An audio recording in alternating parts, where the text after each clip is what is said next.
नमस्कार, NB news देख रहे हैं आप। मैं हूं आपके साथ पल्लवी राजपूत और हमारे खास कार्यक्रम मुद्दा में आप सभी का स्वागत है। राजस्थान के उदयपुर में एक टेलर की निर्मम हत्या करने वाले आरोपी मोहम्मद रियाज अत्तारी और गैस मोहम्मद को लेकर बड़े खुलासे का दावा किया जा रहा है। दोनों ही हत्यारों के संबंध दावत-ए-इस्लामी संगठन से जुड़े बताए जा रहे हैं। बताया जा रहा है कि कन्हैया का गला काटने वाले दोनों आरोपी पाकिस्तान के दावत-ए-इस्लामी संगठन से जुड़े हुए थे। यह संगठन 100 से ज्यादा देशों में सक्रिय है और इस्लाम के प्रचार प्रसार के लिए कई तरह के ऑनलाइन कोर्स भी चला रहा है। इससे पहले भारत में इस इस्लामी संगठन पर धर्मांतरण के भी आरोप लग चुके हैं। ऐसी भी खबर आई है कि इस संगठन द्वारा जगह जगह पर दान पेटियां रखी जाती हैं। आरोप है कि इनके माध्यम से आने वाले धन को गलत गतिविधियों में इस्तेमाल किया जाता है। दावत-ए-इस्लामी की अपनी खुद की वेबसाइट है। वेबसाइट के माध्यम से यह इस्लामिक संगठन कट्टर मुसलमान बनने के लिए शरिया कानून के तहत इस्लामी शिक्षाओं का ऑनलाइन प्रचार प्रसार कर रहा है। करीब 32 तरह के इस्लामी कोर्स इसकी वेबसाइट पर उपलब्ध हैं। दावत-ए-इस्लामी संगठन पर कई बार धर्मांतरण के भी आरोप लगे। भारत में ये संगठन 4 दशक से सक्रिय है।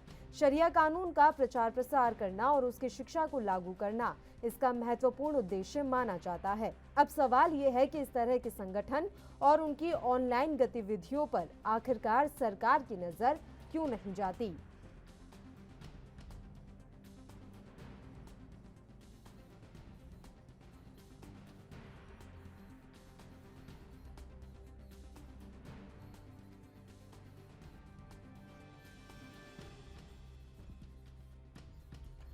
राजस्थान के उदयपुर में टेलर की निर्मम हत्या करने वाले आरोपी मोहम्मद रियाज अत्तारी और गौस मोहम्मद को लेकर बड़े खुलासे का दावा किया जा रहा है। दोनों ही हत्यारों के संबंध दावत-ए-इस्लामी संगठन से जुड़े बताए जा रहे हैं। बताया जा रहा है कि कन्हैया का गला काटने वाले दोनों आरोपी पाकिस्तान के दावत-ए-इस्लामी संगठन से जुड़े हुए थे।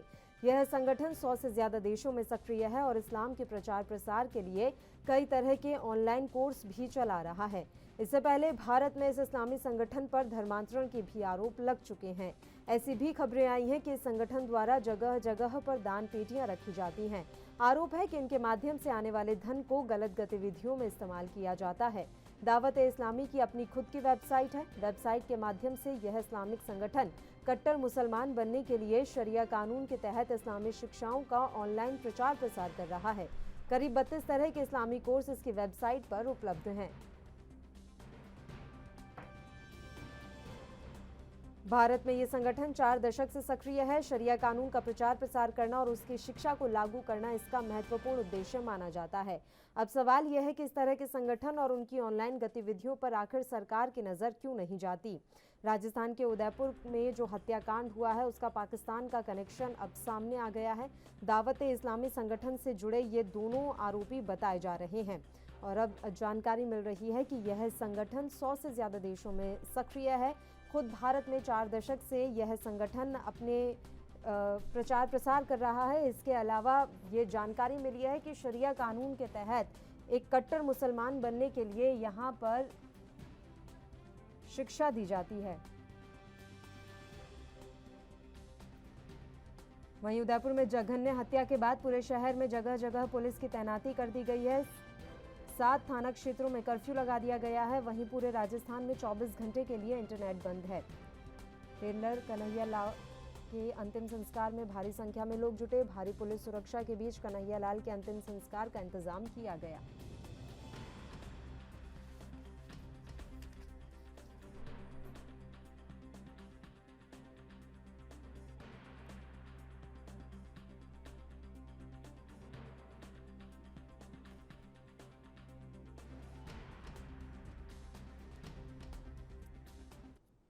बुलेटिन में फिलहाल वक्त हो चला एक छोटे से ब्रेक का। आप बने रहिए हमारे साथ।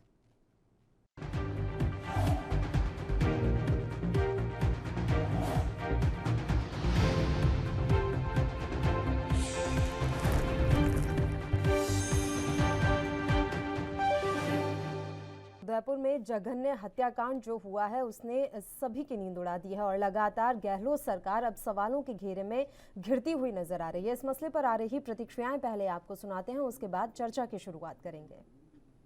कि उदयपुर में जो कुछ हुआ है वो न तो इस्लाम की तालीम है और ना ही कुरान में ये मौजूद है और ना ही रसूलुल्लाह सल्लल्लाहु अलैहि वसल्लम की जो सीरत है उसमें कहीं से ये चीज़ मौजूद है। इसका मतलब है कि इन लोगों का अमल जो है गैर इस्लामी है और ये मुसलमान का अमल हो ही नहीं सकता है। और दूसरी बात ये कि जो प्राइम मिनिस्टर के सिलसिले में उन्होंने अभद्र टिप्पणी की है और गलत बयानी से काम लिया है, मैं समझता हूँ कि ऐसे लोगों के ख़िलाफ़ सख्त से सख्त कार्रवाई होनी चाहिए, ताकि समाज में जो इस तरह के लोग अगर पनप रहे हैं तो उन पर भी बंदिश लगे। और मैं समझता हूँ कि इस्लाम का पैगाम जो है अमन का है, शांति का है। कुरान का पैगाम जो है अमन का है, शांति का है। रसूलुल्लाह सल्लल्लाहु अलैहि वसल्लम की पूरी सीरत जो है वो मैसेंजर ऑफ पीस है। आप सल्लल्लाहु अलैहि वसल्लम के बारे में कहा गया वमा अर्सलनाका इल्ला रहमतल लिल आलमीन, कि आप सल्लल्लाहु अलैहि वसल्लम को पूरी दुनिया के लिए रहमत बना के भेजा गया है और आप समाज के लिए एक जो है नासूर की हैसियत से काम कर रहे हैं। मैं समझता हूँ कि इस इंसानियत को दहला देने वाले वाक़े की जितनी भी मजम्मत की जाए, घटना देश के लिए बहुत ही गलत राह पे ले जाने वाली है। और इसकी शुरुआत तो होती है 25 मई को, जब नूपुर शर्मा ने दुनिया के सारे मुसलमानों और इंसानों के रहमतुल आलमीन जिनको कहा गया है उनकी शान में गुस्ताखी की, जिसके खिलाफ पूरे दुनिया में आक्रोश रहा। बड़े अफसोस की बात है कि हमारे देश के प्रधानमंत्री, गृह मंत्री ने आज तक ज़बान नहीं खोली, उसकी निंदा नहीं की, जिसकी निंदा अंतर्राष्ट्रीय स्तर पर हुई। 22 मुस्लिम राष्ट्रों ने प्रोटेस्ट किया, भारत से माफ़ी मांगने के लिए बाकायदा पिटीशन दिया। हमारे सामान का जो निर्यात होता है विदेश में उसका बाइकआउट हुआ, हमारा नुकसान हुआ और देश में हमारी छवि खराब हुई। एक तो ये उसका लिंक है, आधार ये है। दूसरा, जो नौजवानों ने अपने धार्मिक जोश में आकर ये घटना अंजाम दी है वो निंदनीय है। दुखद दुर्भाग्यपूर्ण घटना है और जिस तरह से इस घटना को अंजाम दिया गया और उसके बाद जिस तरह से एक वीडियो जारी किया गया, ये पूरी तरह से कहीं ना कहीं एक इसके पीछे भी कोई सुनियोजित तरह से इस घटना को अंजाम देना ऐसा प्रतीत होता है। तो मेरा तो यही कहना है कि इस घटना की तत्काल इसकी जांच हो, जो भी इसमें दोषी व्यक्ति हैं उनके खिलाफ कठोर से कठोर कार्रवाई होनी चाहिए। किसी भी कीमत पे ऐसे लोगों को जो समाज में इस तरह की घटना को अंजाम दे रहे हैं उनको किसी भी तरह से माफ़ नहीं करना चाहिए, उनके खिलाफ कार्रवाई हो। और मुझे पूरा विश्वास है वहाँ पर कांग्रेस की सरकार और माननीय मुख्यमंत्री जी ने इस चीज़ को बहुत गंभीरता से लिया है और पूरी तरह से मामला जो है प्रकरण की राजस्थान की घटना बहुत ही दुखद है। जितनी भी भर्त्सना की जाए कम है। उसमें हत्यारों को कड़ी से कड़ी सज़ा मिलनी चाहिए। पूरी तरह से हम लोग सतर्कता बरत रहे हैं उत्तर प्रदेश में कि किसी अपराधी को भी इतनी छूट नहीं मिलनी चाहिए। कांग्रेस की सरकार में जो घटना घटी है, जब पहले से पुलिस को पता था, जो पीड़ित था उसने FIR भी दर्ज कराई थी, सूचना भी नहीं दी थी और वहाँ की सरकार ने उस पर कोई गंभीर कार्रवाई नहीं की, जिससे बड़ी घटना घटी है। मुझे लगता है कि संबंधित जो अधिकारी हैं, जिन लोगों ने इसको इग्नोर किया है, जिनकी जानकारी में घटना थी कि हो सकती है नहीं हुई है, उनके खिलाफ भी कड़ी कार्रवाई होना। और चलिए अब इस मसले पर चर्चा की शुरुआत कर लेते हैं। 3 मेहमान इस समय हमारे साथ जुड़े हुए हैं। मेहमानों से पहले आपका परिचय करवा देते हैं। सौरभ शर्मा जी हमारे साथ जुड़ गए हैं, कांग्रेस पार्टी के प्रवक्ता हैं।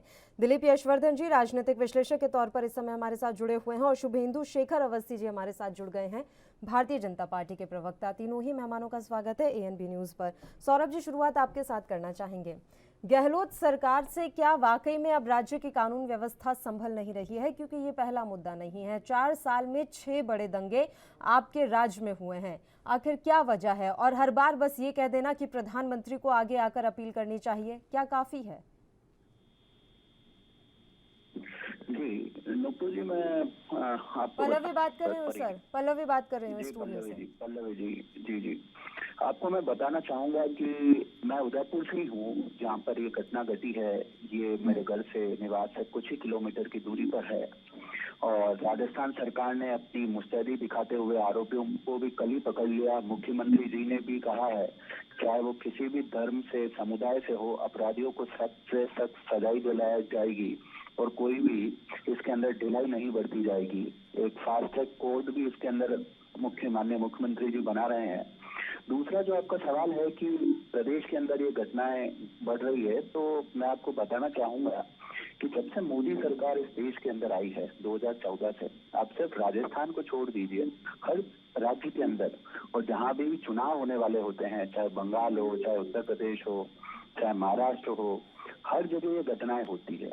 इसके पीछे ये नहीं कि वहां की जो सरकार होती है कि वो इसके अंदर कुछ करती है, ये प्योर हिंदू मुस्लिम जो एक राइट्स जो होते हैं और उसका फायदा किसको होता है, ये हम सब अच्छी तरीके से जानते हैं। अब बात आती है कि राजस्थान के अंदर अभी 3-4 घटनाएं हुई, तो वो घटनाएं भी जहाँ घटित हुई वहां पर हर जगह इसको भड़काने के लिए एक सोची समझी साजिश दोनों पक्षों की तरफ से थी। सिर्फ एक पक्ष या दूसरे, और हर एक आदमी कि किसी भी धर्म या मजहब का हर एक आदमी इसके अंदर भागीदार नहीं होता। कुछ लोग हर तरफ होते हैं जो दंगा फसाद करते हैं, जैसा कि अभी हमने भी इसमें सुना पल्लवी जी कि जो बता रहे थे आपने, कुछ लोगों की राय हमें सुनवाई कि रसूलुल्लाह के अंदर भी वो नहीं है, इस्लाम के अंदर भी ये चीज नहीं लिखी है, लेकिन कुछ कट्टरपंथी सोच होती है कहीं ना कहीं जो अंदर ही अंदर। और जब देश के अंदर आप ये बता रहे थे कि ये जो संगठन है ये पनप रहा था, तो हमारे गृह मंत्री जी, हमारे प्रधानमंत्री जी की इंटेलिजेंस टीम, तो वो क्या कर रही थी जब ऐसा है सर, वो कोई कल परसों से पनपना शुरू नहीं हुआ है, 4 दशकों से ये चला आ रहा है। अगर हम दावत इस्लामी के बारे में बात करें, और वो तो मैं अवस्थी जी से पूछ ही लूंगी कि इस तरह के संगठनों पर बैन क्यों नहीं लगाया जाता, और अगर ऑनलाइन तरीके से काम हो रहा है तो किसी की नजर क्यों नहीं जा रही है। अब बात यह है कि राजस्थान में अगर कानून व्यवस्था खराब हो रही है तो कैसे जिम्मेदारी आप किसी और पर डालकर फ्री हो सकते हैं सर।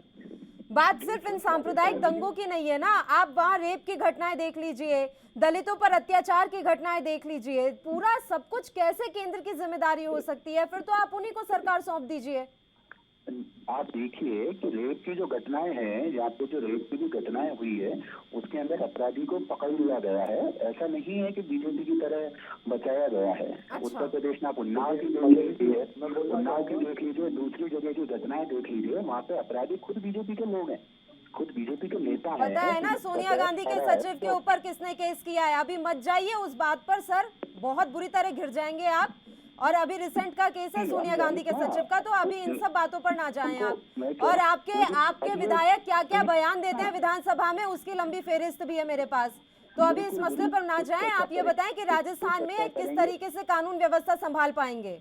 राजस्थान की कानून व्यवस्था बिल्कुल सही से चल रही है, अपराधियों पे नकल कसी जा रही है, जो भी अपराध कर रहा है उसे बिना भेदभाव के पकड़ा जा रहा है। उसको मैं आपसे अगर ये पूछ लूंगी ना कि सर एक आपने नजीर पेश की हो तो बता दें, आपके पास जवाब नहीं होगा सौरभ जी, कि आप मुझे एक नजीर बता दें कि हाँ हमने ये बहुत बड़ी कार्रवाई की है और उस कार्रवाई का नतीजा ये है कि अब आने वाले समय में कम से कम इस तरह की घटनाएं नहीं होंगी। ये गिरफ्तार करना, उसके बाद कोर्ट के चक्कर लगाते रहना, पेशी होते रहना, ये तो सर चलता ही रहता है। ये कहाँ नहीं हो रहा है, पूरे देश में हो रहा है। गिरफ्तारियां तो कोई अब बहुत बड़ी बात नहीं हो गई है कि आपने आरोपी गिरफ्तार कर लिए तो आपने बहुत बड़ा झंडा गाड़ दिया। तो आप नजीर बताएं आप कि कार्रवाई ऐसी कौन सी बड़ी कार्रवाई गहलोत सरकार के राज में हुई है। कार्रवाई जो होगी वो संविधान के अनुसार की होगी ना। सरकार क्या कार्रवाई कर सकती है? सरकार जो है वो व्यवस्थाओं को संभाल सकती है। जो सजा देने का जो प्रावधान है वो तो कोर्ट करेगा, उसका निर्णय आप और मैं नहीं कर सकते। चलो फिर तो जो चल रहा है चलने देते हैं। अभी तो मुझे लग रहा है अगले महीने के लिए भी अभी से तैयार हो लेते हैं। राजस्थान में फिर से कोई ना कोई सांप्रदायिक दंगा हो ही जाएगा, वहां पर मेंटली प्रिपेयर हो लेते हैं ना। कौन है आप देखिए, हाँ बीजेपी करा रही है। अवस्थी जी फोन करके कह रहे हैं कि आप जाइए और जाकर हत्या कर दीजिए। बिल्कुल करा रही है, क्योंकि सांप्रदायिक दंगों का फायदा किसको मिलता है चुनाव के अंदर?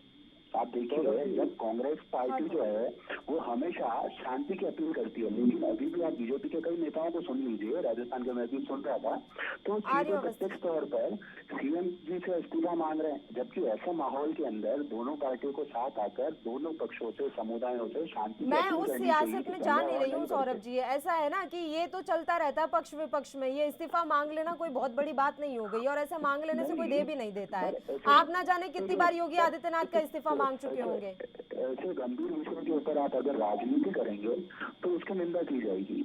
शुभेंदु शेखर अवस्थी जी, अभी घटना घटी है, ठीक है, लौट इससे रही हूँ मैं सबको सौरभ देने वाली जी। घटना। मुझे आप एक बात बताएं, ये पीएफआई जैसे संगठन, हर दंगे में पीएफआई का नाम आता है लेकिन हम बैन नहीं लगा पा रहे, ठीक है। अब ये नया दावत इस्लामी की ऑनलाइन गतिविधियां चल रही हैं, इनकी 32 ऑनलाइन कोर्स कराए जा रहे हैं। कौन निगरानी रखेगा कि आखिर चल क्या रहा है, किस तरीके से देश को बर्बाद करने की यहाँ साजिश रची जा रही है? शुभेंदु जी। पल्लवी जी, साफ क्लियर है। पहला सौरभ जी ने ये कहा कि यदि उनके पेट में भी दर्द होगा तो वो मोदी जी की सरकार करा रही है। अपना आप काम देखिए, लगातार होली से पहले, लगातार होली के पहले से अभी तक हर महीने में 2 बार एटलीस्ट इस तरीके के पूरे राजस्थान के अंदर दंगे हो रहे हैं और गहलोत साहब कह रहे हैं सब कुछ कंट्रोल में है। अरे साहब, हमको ये नहीं समझ में आता कि क्या चीज कंट्रोल में है। एक मैसेज नहीं दे पा रहे। दंगा चाहे दंगाई किसी भी जाति के हो, किसी भी धर्म के हो, एक उनको स्ट्रॉन्ग मैसेज देना चाहिए, परंतु वो एक असहाय चीफ मिनिस्टर की तरह बोल रहे हैं कि प्रधानमंत्री जी शांति की गुहार करिए। हां, शांति की गुहार तो सब लोग कर सकते हैं, परंतु राज्य की पुलिस विभाग को चलाना, सौरभ जी, कांग्रेस का काम है, कांग्रेस की सरकार है। यहां ये कह के नहीं निकल सकते कि दंगा करा रहे हैं। आपके पास कोई प्रूफ है कि भारतीय जनता पार्टी ने कोई दंगा कराने में कोई साजिश करी है तो आपने अभी तक एफआईआर क्यों नहीं दर्ज करी? और आप चैनल पे यहां बैठकर झूठ बोले। आपको किसने ये मौका दिया कि दंगा हम करा रहे हैं? और यदि ऐसा है कोई प्रूफ तो अभी तक एफआईआर क्यों नहीं करी? यहां बोलना और लोगों को समझाना और लोगों के साथ झूठ बोल के निकल जाना आपकी पुरानी आदत है। और दूसरी चीज जो आपने पल्लवी जी कही कि इस तरीके की जितनी घटनाएं हो रही हैं, जो भी संगठन है, किसी भी धर्म का क्यों ना हो, एक्शन होना चाहिए। पर राजस्थान एक विशेष धर्म के लोगों पर एक्शन लेने पे हिचकिचाती है क्योंकि उसको लगता है कि यदि हम ऐसा करेंगे अगर तो मेरा मैं वोट इस बैंक संगठन के बारे में बात करूंगी सर, तो इस संगठन पर बैन लगाना या इसकी ऑनलाइन गतिविधियों को रोकने का काम गहलोत सरकार का है कि केंद्र सरकार का है? इसके बारे में आप मुझे जरा जवाब दीजिएगा। एक छोटे से ब्रेक के लिए, उससे पहले हम रुक रहे हैं, जल्द हाजिर होंगे।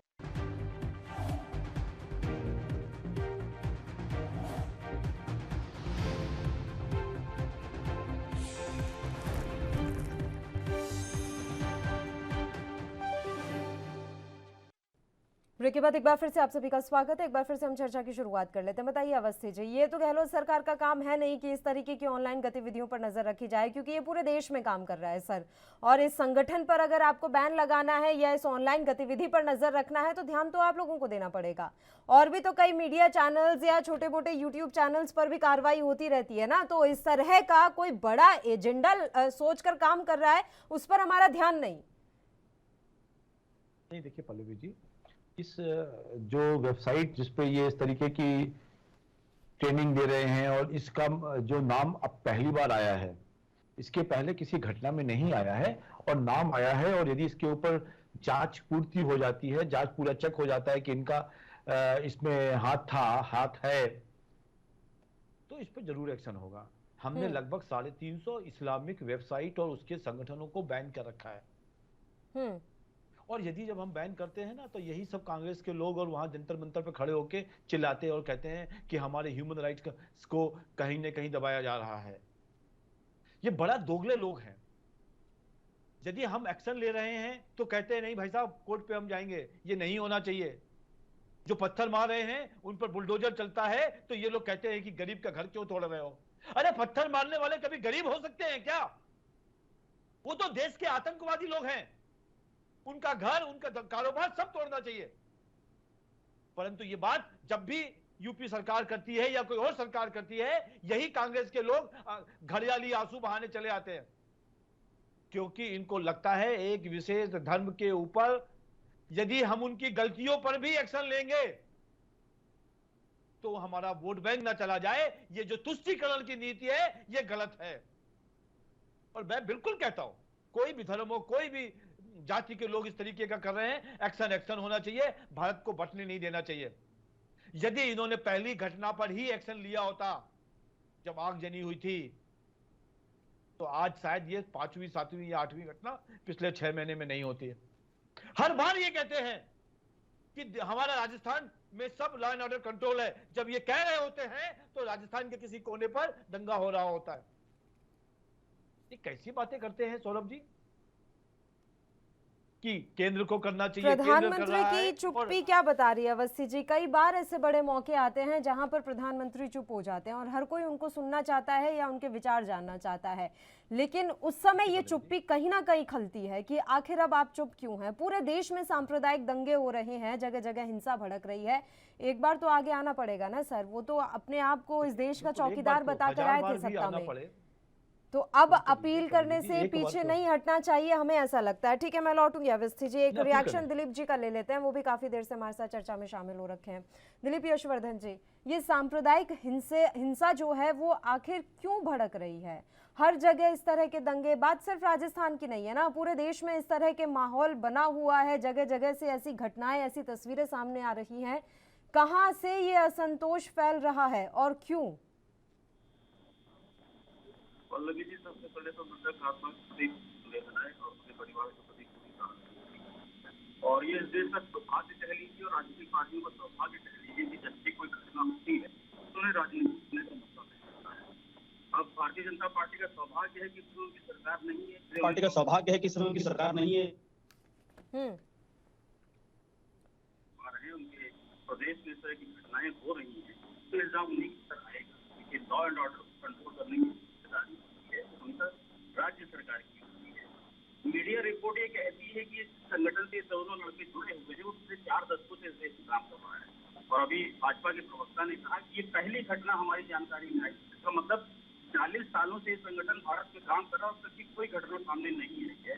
और अब अगर आई है तो मैं ये उम्मीद करता हूँ कि सरकार, जिसकी भी जिम्मेदारी थी केंद्र सरकार की, राज्य सरकार की, प्राइमा फेसिया यहाँ केंद्र सरकार की जिम्मेदारी है, अगर जिसकी भी जिम्मेदारी है वो जिम्मेदारी को निभाते हुए इन संगठनों पर कानूनी रूप से रोक लगाने की कोशिश करेगा। ऑल्दो पीएफआई का नाम बहुत सारी घटनाओं में आ चुका है, लेकिन पीएफआई जो भी नाम जो वो काम कर रहे हैं उन पर आज तक रोक नहीं लग पाई। और ऐसी पता नहीं कितनी वेबसाइट चल रही है जो सबको मालूम है, सरकार को भी मालूम है, सरकार की सारी एजेंसियों को मालूम है, लेकिन उन पर क्यों रोक नहीं लगती है या तो सरकारें बेहतर जानती है या ये एजेंसियां बेहतर जानती है।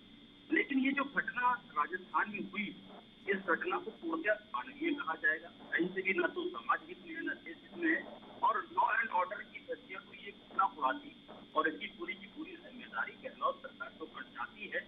इसलिए ज्यादा जाती है क्योंकि इस घटना की जानकारी पुलिस को पहले से थी। अगर एक हफ्ता पहले उस व्यक्ति ने एफआईआर दर्ज कराई थी और सुरक्षा मांगी थी और वो एक हफ्ते से अपनी दुकान नहीं खोल रहा था, तो पुलिस को इस बात पर ध्यान देना चाहिए था। उन्होंने तो आपस में समझौता करा दिया सर। पीछे समझौता हो गया था, लेकिन इस गतिविधि पर जिस लोगों ने धमकी दी है, अगर इन लड़कों ने ये घटना अंजाम दी तो जाहिर सी बात है पहली बार ऐसा इस तरह का जो समझौते से ठीक है, फिर से समझौता हुआ है, ये करने वाला कोई ये काम नहीं कर सकता इस तरीके से जघन्य अपराध करते हैं। तो उन लड़कों का ट्रैक रिकॉर्ड क्या पुलिस के पास नहीं था?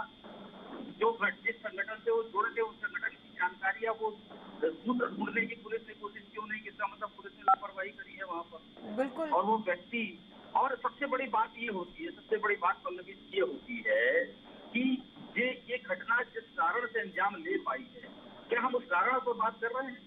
राजनीतिक पार्टियां उस कारण पे बात कर रही है। ये शुरुआत कहाँ से हुई है? आप सोचिए कि ये जो फेसबुक का पोस्ट था, वो जो मीडिया रिपोर्ट से मुझे पता चला है कि 8 साल के बच्चे ने, यानी कि कन्हैया के बेटे ने पोस्ट को डाला था जी। 8 साल का बच्चा, उसको क्या ये समझ है कि सही क्या है, गलत क्या है, राजनीति क्या है और धर्म क्या है? 8 साल का बच्चा अगर पोस्ट कर रहा है तो क्या उसके पिता को रोकना नहीं चाहिए था? क्या जब इस तरह की चीजें अंजाम लेती हैं या इस तरह की घटनाएं घटती हैं, या पता है कि जो धार्मिक चीजें हैं इससे धार्मिक उन्माद फैलता है, डिस्पैरिटी फैलती है, तो क्या हमें अपना को रोकना नहीं चाहिए? जो राजनीतिक बयानबाजी होती है धर्म को लेकर के राजनीतिक फायदे के मद्देनजर, क्या उन पर रोक नहीं लगनी चाहिए? क्या भारतीय संविधान में अभिव्यक्ति की आजादी इसलिए दी गई कि कोई कुछ भी कह ले? ये वीडियो बनाकर के प्रधानमंत्री को चैलेंज दे रहे हैं, तो हमें भी ये सोचना पड़ेगा कि इस देश का लॉ एंड ऑर्डर कैसा है, और गहलोत सरकार को यहाँ पर एक एग्जाम्पल सेट करना पड़ेगा। ऑल्दो मैं इस बात को मानता हूँ कि सजा देना सरकार का काम नहीं है, लेकिन उस सजा के लिए पैरवी करना सरकार का काम है, क्योंकि जब भी कोई क्रिमिनल ऑफेंस होता है तो क्रिमिनल ऑफेंस में एक तहसीलदार सरकार ही होती है। स्टेट वर्सेस जब भी केस रजिस्टर होता है, सरकार बनाम होता है, तो उसकी पैरोकारी करना ये सरकार का काम होता है। कड़ी धाराएं लगे, पूरी इन्वेस्टिगेशन हो, त्वरित इन्वेस्टिगेशन हो, और ये सारी चीजें सरकार के हाथ में। जो सरकार के पैरोकार होंगे वो कितना जल्दी इसमें इन्वेस्टिगेशन करके अपनी फाइनल रिपोर्ट देते हैं और कितना मुस्तैदी से वो कोर्ट को अप्रोच करते हैं ताकि इसका डिस्पोजल जल्दी से जल्दी हो, ये करना सरकार के ही हाथ में है और सरकार को करना चाहिए। सौरभ शर्मा जी, ठीक है, बताइए सौरभ जी, अब आपको पैरवी तो आप ही को करनी पड़ेगी ना। अभी तो आपको दिलीप जी ने भी ये बात कही कि ठीक है, आप सजा नहीं दिलवा सकते, कोई फैसला नहीं कर सकते, लेकिन पैरवी तो आप ही करेंगे। फिर सालों साल क्यों खिंचते हैं ये मामले? और अभी भी आप कोई ठोस आश्वासन या वादा करके नहीं जा पाएंगे कि नहीं हम 1 महीने के अंदर न्याय दिला देंगे, क्योंकि मुआवजे को ना न्याय नहीं कहते हैं सर, कि आपने 31 लाख रुपए दे दिए, 2 नौकरियां दे दी तो आपने न्याय कर दिया उस परिवार के साथ। नहीं, वो न्याय के अंदर नहीं आता है। वो तो उस परिवार की एक सहायता है जिसके साथ ये घटना घटित हुई है। और गहलोत जी ने कह दिया है कि हमने फास्ट ट्रैक कोर्ट हम बनाने जा रहे हैं जिसके अंदर महीने भर के अंदर अंदर इस केस को सॉल्व किया जाएगा। प्लस एक स्पेशल सेल भी बना दी गई है इस केस के लिए, जो कोर्ट के अंदर इस मामले को देखेगा और सरकार की तरफ से इस पक्ष को रखेगा। दूसरी तरफ जो संबंधित पुलिस इंस्पेक्टर के पास जो ये जांच थी, जिन्होंने समझौता करवाया, जिनके पास पहले से एफआईआर थी, उनको भी सस्पेंड कर दिया गया है। और उसके साथ साथ वहाँ के जो थाना अधिकारी हैं उनको भी तलब किया गया है कि इसके अंदर ऐसी लापरवाही कैसे बढ़ती गई।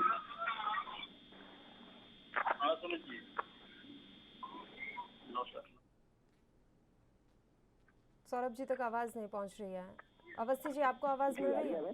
हाँ, आवाज आ रही है। मेरे मौसा जी की डेथ हो गई है, मैं जरा निकल आया हूँ। जी जी जी जी, सौरभ जी आपकी आवाज में डिस्टरबेंस हो रहा है सर।